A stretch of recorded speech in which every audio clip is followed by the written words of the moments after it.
कर्नाटकात बिदर या गावी झरणी नरसिंह मंदिर आहे. झारणी नरसिंह स्वामी गुहा मंदिर, ज्याला झारणी नरसिंह मंदिर आणि नरसिंह झीर गुहा मंदिर म्हणूनही ओळखले जाते, हे हिंदू देव विष्णूचे अवतार असलेल्या शक्तिशाली देव नरसिंह यांना समर्पित आहे. हे मंदिर मणिचुलाच्या टेकड्यांमध्ये आहे. सकाळी 8 वाजल्यापासून ते उघडे असते. झारणी नरसिंह मंदिर अद्वितीय स्थानासाठी लोकप्रिय आहे. नैसर्गिक गुहेत आहे. हे मंदिर अतिप्राचीन आहे. हे एक ऐतिहासिक मंदिर आहे. हे मंदिर गुहेमुळे प्रसिद्ध आहे.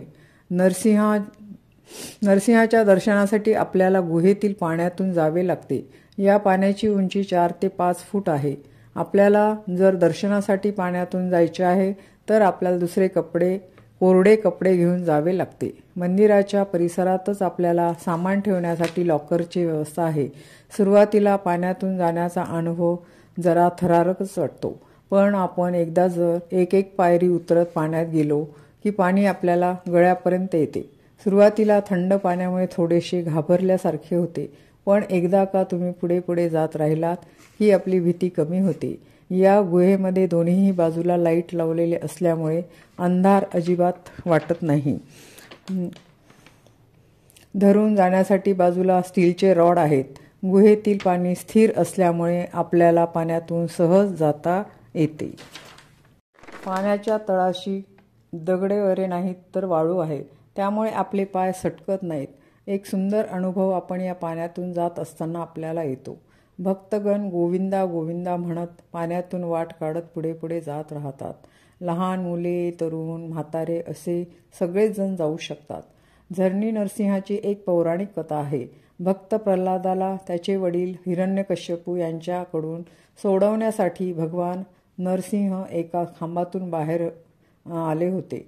हिरण्यकश्यपूला मारल्यानंतर जरासुराला मारण्यासाठी नरसिंह गुहेत आले होते. जेव्हा भगवान नरसिंहाने जरासुराचा वध केला तेव्हा जरासुराचे रूपांतर पाण्यात झाले आणि तेव्हापासून या गुहेमध्ये हे पाणी असेच आहे असे सांगितले जाते. ते कधीच कमी होत नाही. लोकांच्या मनात नरसिंहाबद्दल आस्था आहे. जरासुर हा महादेवाचा फार मोठा भक्त होता, त्यामुळे येथे आपल्याला एक महादेवाची पिंडसुद्धा पाहावयास मिळते. आजवर खूप मंदिरे पाहिली, पण झरणी नरसिंह मंदिराचा पाण्यातून जाण्याचा अनुभव खूपच रोमांचकारी आणि थरारक वाटला.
मला आता व्हिडिओ